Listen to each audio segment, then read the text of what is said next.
Hello, everyone. Welcome back to the podcast.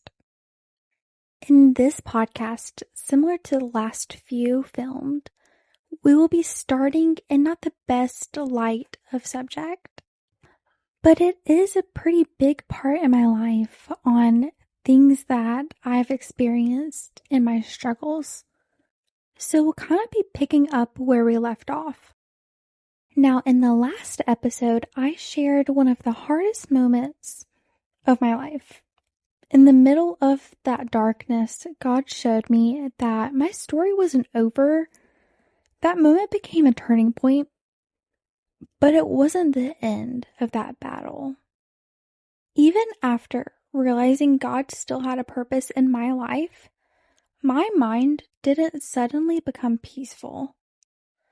I still wrestled with fear and hopelessness and my thoughts that told me I wasn't enough.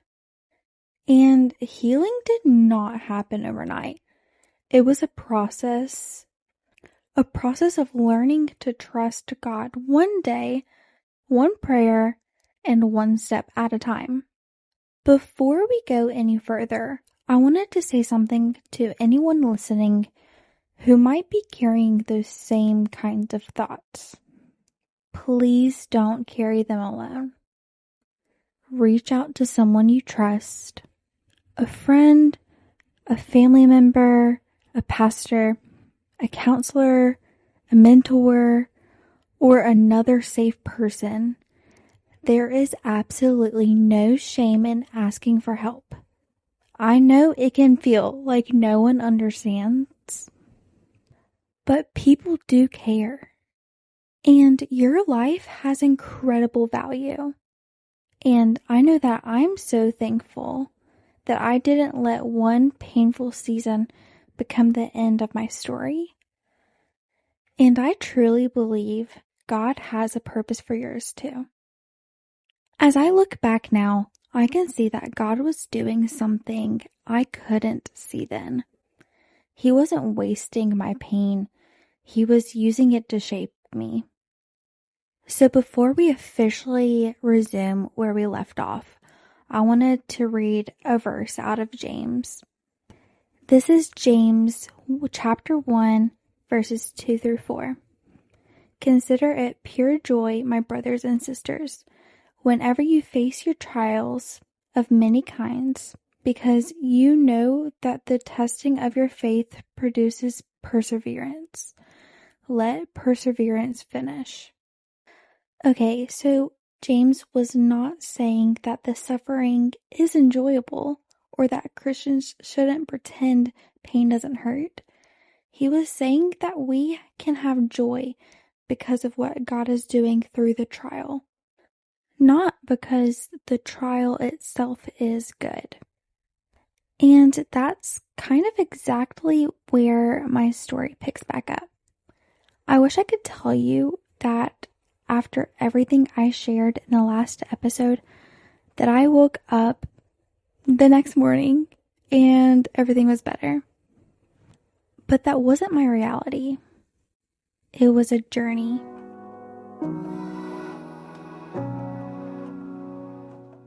So, in this point of the book, where I talk about the same stuff that I'll be talking about in this episode, I titled it Not the Only Time. And I think that sums up what I'm about to talk about pretty well. So I really wish that I could say that that was the only time I ever tried to end my life. I wish I could tell you that after that night, something inside me instantly changed. But like I said, that wasn't the case. I wished that I could say that I never felt that low again, but that wouldn't be true. So, that night was the first time, but that was the first time out of 3 times. And yes, even now, that is hard to say. It's hard to admit that I got that lost more than just once. It's hard to put into words that darkness that cornered my life, because who really wants to share that? Who wants to let the world see that part of their story? But I think it's important, maybe even necessary, because I know I'm not the only one who has been there, curled up in the dark, feeling like there's no way out, like the pain is just too heavy to keep carrying. If my story can help even one person, it'd be worth it. And that's kind of the mindset of this podcast, of this leap of faith. If one person can realize that they aren't alone in their pain, and that their pain doesn't make them broken or hopeless, then it's worth it. Looking back, I can see that each time I tried, I was really trying to just stop hurting. It wasn't that I just wanted to die. It's that I didn't know how to keep living with the pain. It felt like endless, like there was no way through it. And that thought is terrifying, even to say out loud.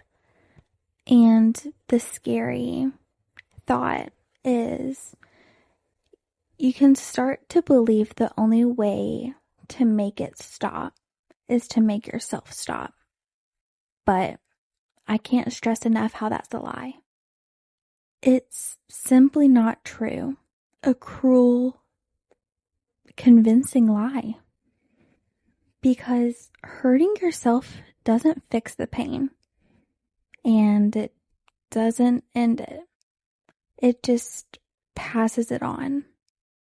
It hurts the people who love you, even the ones you don't think care. It leaves behind questions that never get answered. And it leaves the world missing something it can never replace, which is you. You can't just replace a person. And I wish I knew that at the time. I wish I had understood that the ache I felt wouldn't last forever. That God could still bring light out of the darkness.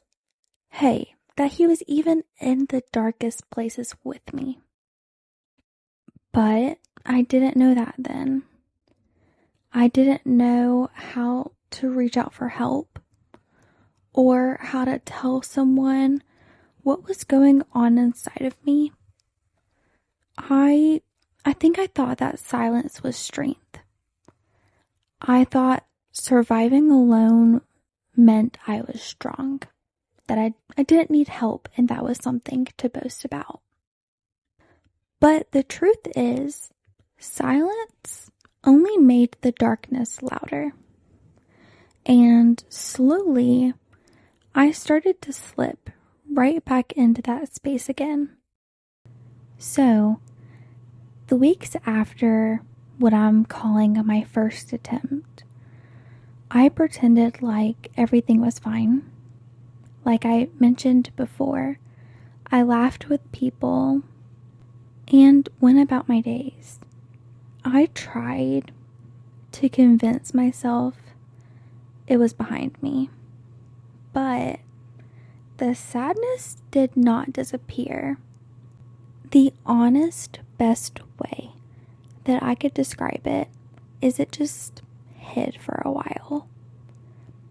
It would come back late night when the world got quiet and my thoughts got loud. And that's when the loneliness would creep in again. The same thoughts, the same exhaustion, the same question that had haunted me before. asking me, what's the point? And that's when it happened the second time. This one felt different though.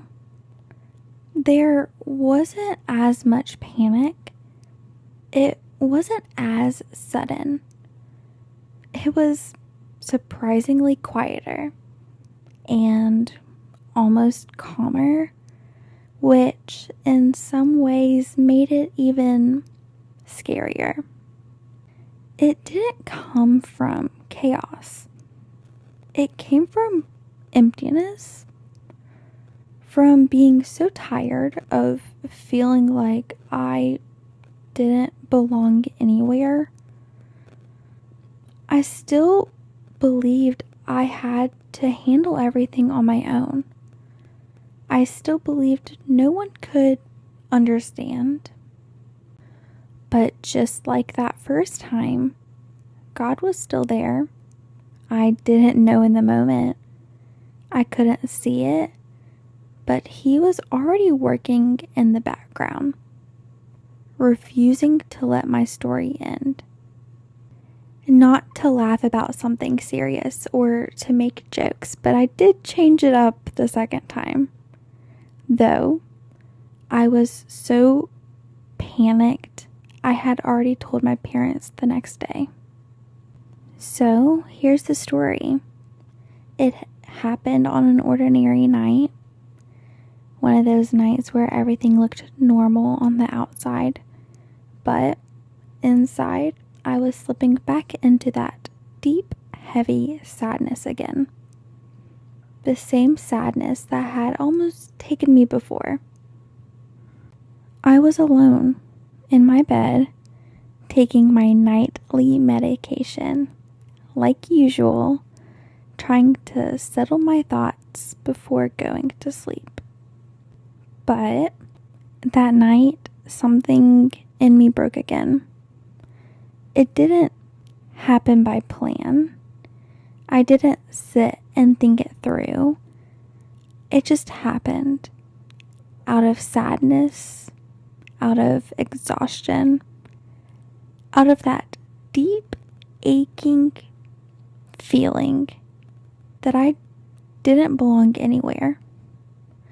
Before I could even think about it, before I could even think about what I was doing, I grabbed my bottle of antidepressants, poured a handful into my palm, and threw it all into my mouth, all at once.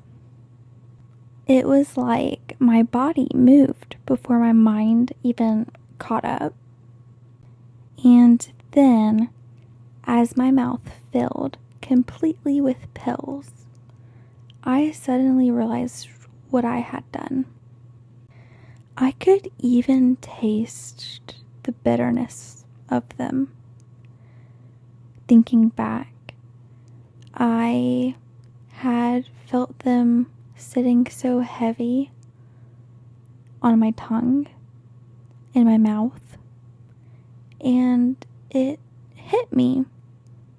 If I swallowed, that could be it. In that split second, something inside me, maybe instinct, maybe mercy, obviously the Lord, made me stop. I spat the pills out into my hand. I was shaking. My heart was racing so fast that it might just burst. They were wet from my spit. I don't know if that's a little gross to say. They were sticking to my skin as I held them. I didn't even know what to do with them, so I just put them back into the bottle and closed the lid. I could faintly, this is the spit talk again, I could faintly feel the spit on them. So I just shoved them back in the bottle, put the lid on, put them back in my medicine bag. Now, the second I put them away. I cried. I cried harder than I ever had before, and that is saying a lot from a person who is very emotional. I was crying the kind of cry that doesn't even sound like crying. It's just pain coming out. So I grabbed my pillow and pressed it against my face to muffle the sound so no one would hear me. I cried until I couldn't anymore, until my body finally gave up and I fell asleep. Now, luckily I wrote about all of this, but since then I have had a few concussions, so my memory on all of these memories are a little bit harder to fit together. I do know when I woke up the next morning, my eyes were swollen almost completely shut. My head hurt from all of the tears that I cried, and I looked at myself in the mirror, and I didn't even feel like I was looking at me anymore. Now that's a feeling that I know I could never forget. It was absolutely terrifying looking into the mirror for the first time and not even recognizing myself. Not saying I couldn't recognize myself because of the puffy eyes and the crazy hair. I'm saying I was completely lost. And it was like I didn't even have control over my body or my life. I was just existing. So, I believe what I did was I got up and I pretended like nothing happened. I went through the motions of what was a normal day to me. And even though nothing about me felt normal, it was a day. But that day was different in one way. For the first time, I spoke up and I had shared what was going on. So, a little something about me. I am an avid user of FaceTime. I'm a frequent flyer, if you'd like to say. I can confidently say I FaceTime almost every single day, and I could almost promise you I FaceTime every day. And the main people I FaceTime are my two best friends. Just me and my brain thoughts. I have always felt that my best friends knew something was wrong before I even said something. And of course, being my best friends, they could see the pain and everything that I was going through that was protruding outwardly. But I'm assuming when I started to say no to FaceTiming and I just wanted to be alone for a little bit, like me and my brain thoughts, I feel like they kind of started to catch on a little bit. Maybe not to the exact severity of it. So, the first time I spoke up about what was going on was to both of my best friends. I told them what had happened. I didn't even plan to say it. The words just spilled out of me. And when they did, it felt like a strange mix of guilt and also relief. I mean, that FaceTime call, it wasn't as long. I don't remember it being very long. But that FaceTime call, they cared a lot. They were all ears, but I could see how extremely terrified they were. After the wind kind of died down, they made me tell my parents before the day was over, and I did. That night, I sat down with my mom and dad in the living room, just us. It was pretty late. My dad, I believe, if I'm remembering correctly, I'm pretty sure he was on his way to go to bed. And my mom is a night owl at heart, so I was able to catch her. So I corralled them together, just us. The moment was quiet and very heavy. Like the air itself knew something serious was about to be said. I mean, I have POTS, so I don't know if I can really tell you how nervous I was by saying my heart was absolutely pounding, but it was. I remember staring at the floor, unable to meet their eyes, and they had asked me several times because I felt like I couldn't even talk. They asked me several times, what's going on, Emma? Like, what's happening? And it kind of was just met with silence until I was finally able to just say the words, what I had done, and how I had felt, and how close it came to being too late. Prior to coming and finally talking to them, I had this unrealistic fear that they were going to be so mad at me and that I was going to get in trouble. But they did not yell and they didn't get angry. At first, they were very quiet. I'm assuming shocked and worried, confused. I could see it in their faces, the kind of fear only parents know when they realize their child has been in that kind of pain. They did not have all the answers, but neither did I. But for the first time, I wasn't completely alone with it anymore. And maybe that was just the start of something changing. After I finally spoke up, it felt like truth finally settled into the room. It was definitely heavy and real.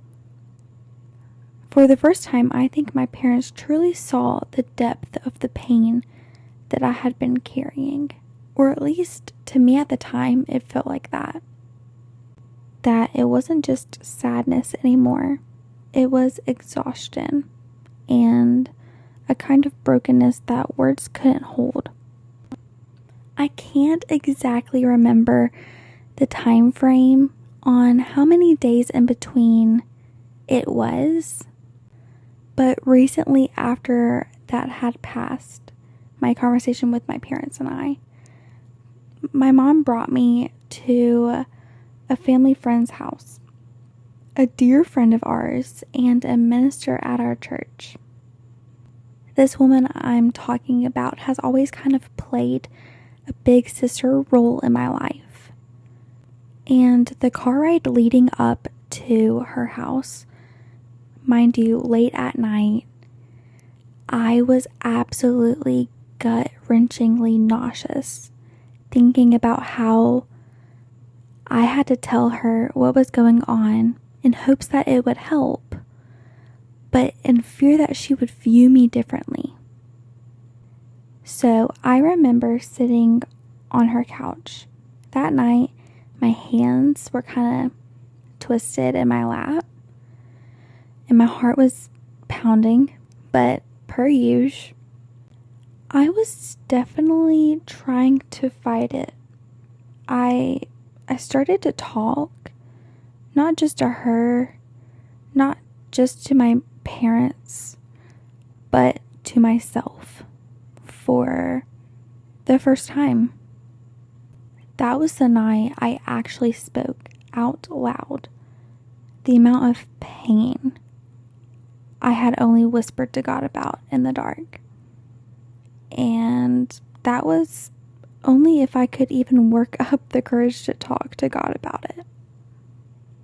I remember telling them how tired I was, how it felt like when I was drowning inside my own head, how regret burned deep into my chest. And not just because of what I've done, but because I had even wanted to. Mind you, twice. I remember the silence after my words, the kind that's thick with emotion. I could feel the love in that room, but it didn't make the heaviness go away.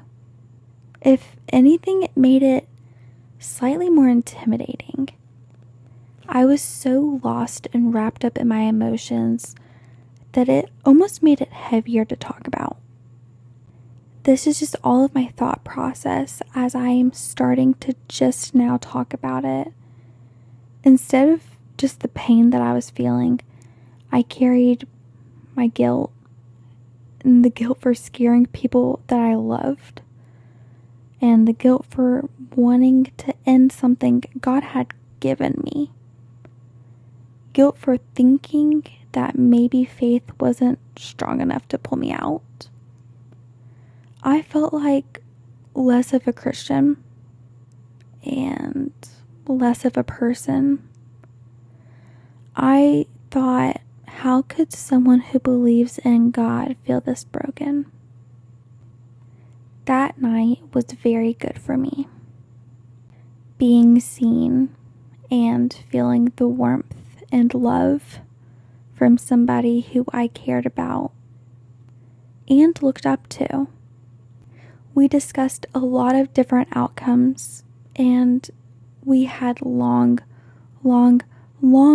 very needed chats. But as we all knew, that night didn't fix anything. The weight didn't fully lift. But I think that was the first time I truly let people see me. Not the version of me that smiles through church, but the real raw me who was just trying to survive. I believe that very same night, I also talked about a Sunday morning, one in particular when I went to church like normal, but I had felt different. The songs started, and these are the ones that I had sung my whole life.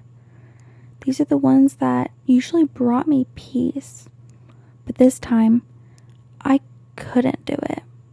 I stood there in the middle of the sanctuary, surrounded by voices, lifted high, but I couldn't even open my mouth.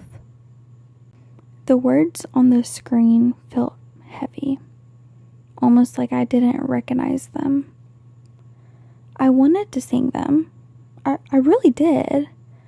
But how could I sing about joy and freedom when I felt so trapped inside? Not just even trapped inside myself, inside my own head. How could I praise the Lord when I felt like I had failed Him completely? My throat tightened, my eyes burned, and I just stood there, silent. Meanwhile, everyone else around me, singing, hands raised, faces glowing with worship, and I felt like an outsider in that place. And that was just not my normal. Growing up going to church whenever the doors were opened.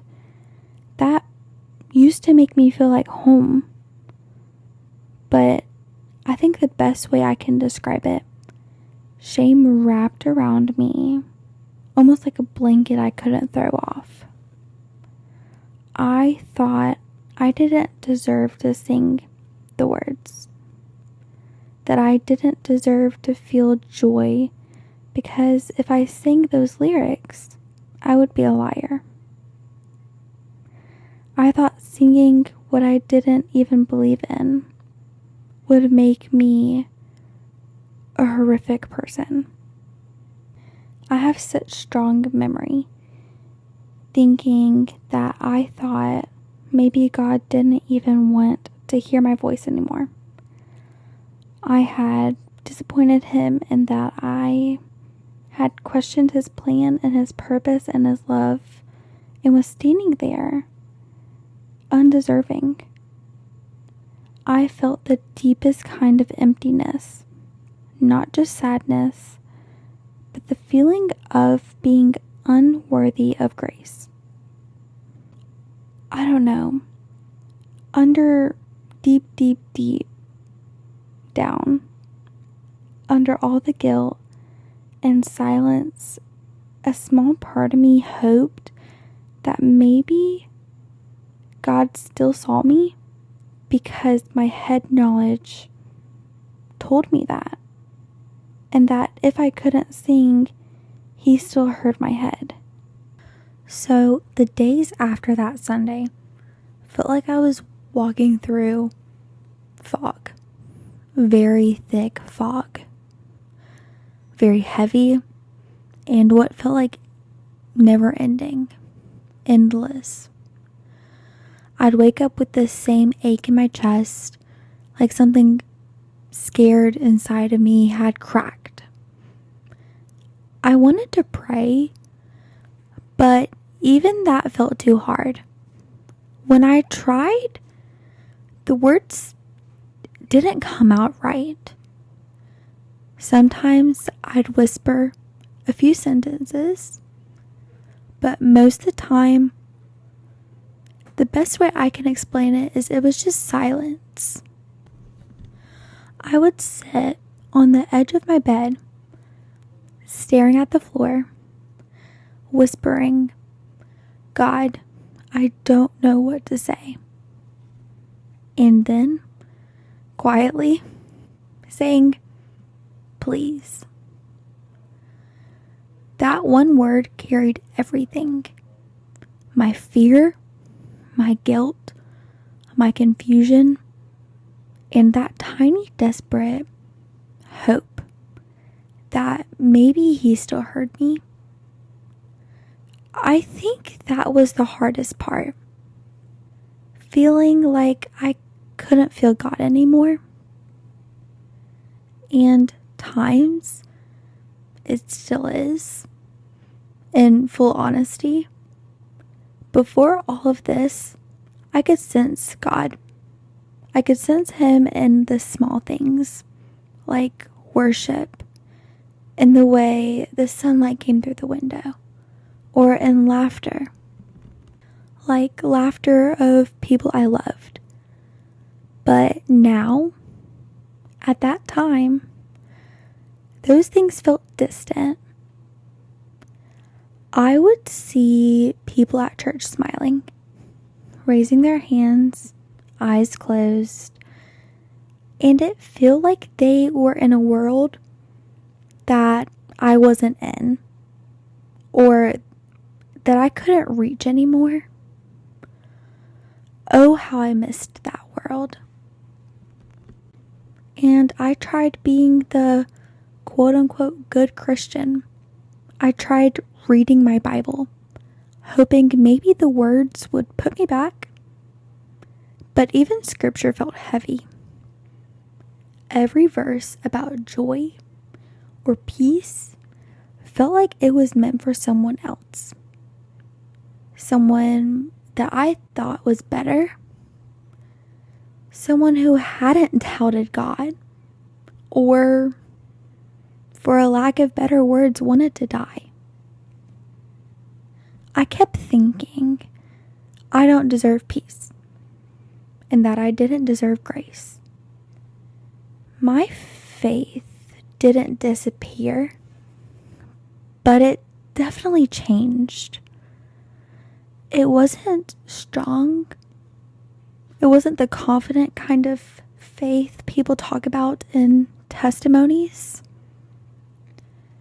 It was quiet and shaky. That type of faith, like holding onto a rope that was fraying in my hands, but I couldn't let go because that rope was all I had left. Some days I would try to pray again, forcing the words through my tears, saying, God, please forgive me. I'm sorry. I'm sorry that I doubted you. I'm sorry I wanted to leave. True story. And even when I didn't feel him, I had this sense of strangeness that maybe he was still there in the silence, listening. And now I know he definitely was, definitely is, and definitely will continue to still be. I just didn't fully know for sure at the time. But guilt was louder than peace to me.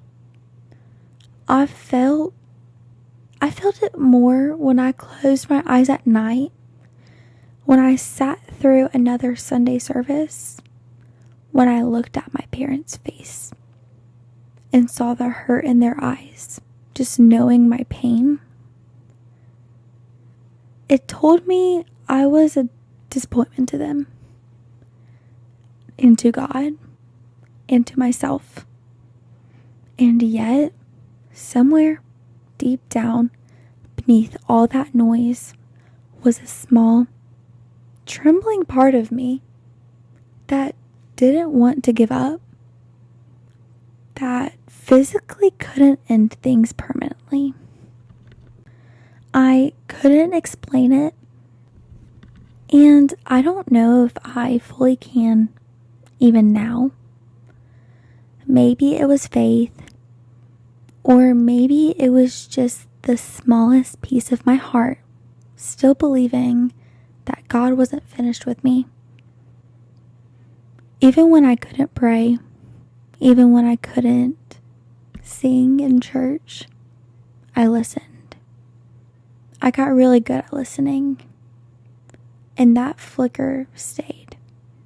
Some nights when I was at my lowest, I would whisper one last thing before I fell asleep.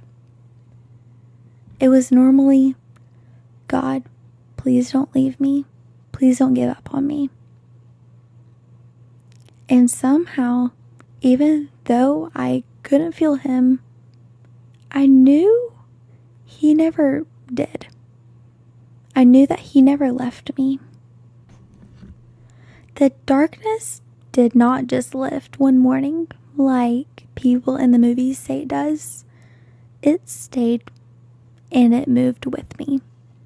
Into my room, into my thoughts, even into the quiet moments when I tried to smile or pretend that I was okay. Every morning felt like a battle just to get out of bed. I'd stare at the ceiling for a long time before finally moving. And when I did, it felt like the air itself was heavier.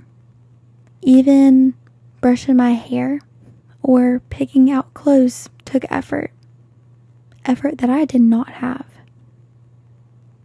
The world kept spinning. It kept spinning around me, but I was stuck, frozen. I was stuck frozen somewhere between the guilt and the emptiness. That's just how it felt. At church, people smiled and said, "We've been praying for you." And I'd nod and smile back and say, "Thank you." But inside, those words made my heart ache because I wanted those prayers to work. I wanted them to work so badly. I wanted to feel better. I wanted to feel different. But I didn't. I felt like God had gone quiet. And I had stayed to wonder if maybe I was the only one who had pushed him away. And let me tell you, nights were the worst. Symptom-wise and thoughts-wise. That's when the thoughts came back. The ones that told me I'd never be enough. That I had already failed too many times for God to want me anymore. That's when the pain would finally hit me very hard from the day. Just from living life, not running a marathon, just living. I'd curl up under my blanket and let the tears come, hoping somehow crying would make the pain drain out. But it never did. It just left me feeling empty and what I would describe as small. And ultimately dehydrated, funny enough. Something I already struggled with. Sometimes I'd grab my Bible and just hold it, or lay it beside me in my bed. Not to read it, just to hold it. Or look at it, like maybe if I kept it close, that God would stay close to me too. So, the nights didn't give me strength. I didn't have enough strength to open the Bible. I told myself I'd try again tomorrow, but tomorrow always came and I felt the same. There were moments when I felt angry too. Angry at myself for feeling this way. Angry at my body. Angry at my mind. And very angry at my weakness. Angry at God for letting me hurt this much when I was already trying so hard. I'd whisper through the tears, "Why won't you fix me? Why can't you just make this stop?" But all I got was silence.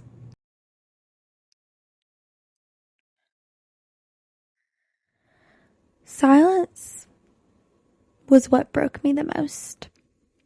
Because when you're hurting that deeply, silence feels like rejection. It feels like proof that maybe you were right. That maybe you really are unworthy of love, of healing, of grace. And yet, even as I sat in the silence, part of me still reached out, not in strength, not in desperation, but for just my honesty peeking out, because I didn't want to die anymore. But I really didn't know how to live either.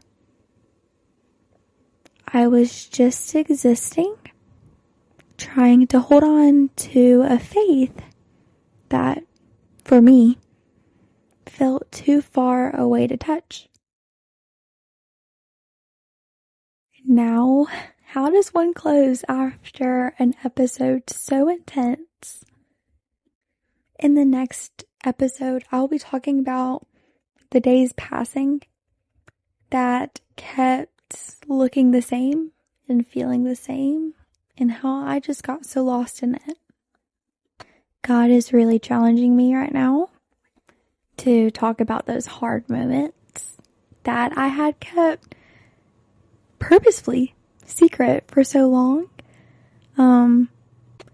As I am reading through my book and my diary and talking about these moments and elaborating on what my brain was feeling and thinking is very much a challenge, but I will never say no to a challenge. And if it all is for God's glory, then I will do a challenge every day, all day, multiple times a day. And then it'll be worth it because it ends in a win if it ends in God's glory. We're still in these rough patches, breaking down the mental storms that I faced back to back to back. But I just wanted to remind y'all, it will get better. The story gets better, and I didn't even know it at the time. Now I get to look back, and I get to see the flowers from the storm. Now, I do not know everything's reason, everything's why, but the Lord has let me see some beauty from my hard storms in the past. Hence the passion to share. Anywho, I wanted to thank each and every one of y'all for listening and for loving on me and for letting me have so many gospel conversations and for letting me share my life with y'all. I can't express the gratitude that my heart is feeling. And I'm not sure who's listening, but the Lord has used so many people in my life and in my community just the past few months with encouragement and them sharing their testimony with me. And God's just amazing. God is just amazing. So when we come back, we will be talking about a lot of challenges, but it's kind of going to switch up. And I'll let y'all live in suspense on that note. But thank y'all so much for listening.